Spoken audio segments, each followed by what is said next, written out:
So, an observation for myself in the Longhorn Wagyu cross. They seem to be, I don't have like good substantial evidence yet, but they seem to be like kind of hyper fertile. It could just be this one, but I remember the other one exhibiting more feminine but similar things. This one's a little more bold, a little more straightforward. But then again, I don't know how much of that is just socially learned behavior from fucking goats. Because goats. So, but apparently, a Wagyu guy on the other side of town was telling me that the Wagyu themselves will come into heat around 9 months old. So for me and her, that's April. And so like that's a problem I've been working on. And so but I'm noticing a certain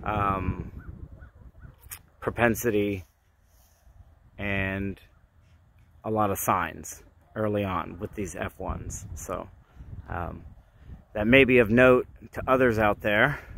It's certainly going to be of note to the homesteaders and the small scale folks who I'm trying to sell to and work with.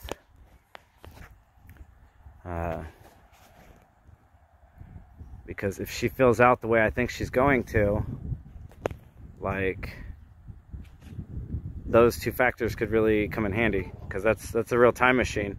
Because the little bulls, they're ready to go around 9 or 10 months too. So like while you can match the frames, like you can take advantage of that. We don't recommend it a lot, and like you definitely have to, you know, like I would do it with this one if I had a small enough bull, but I wouldn't have done it with the first one. The first one had like no back end and like a short spine, and I just didn't think she would take any weight until probably 2 or 3.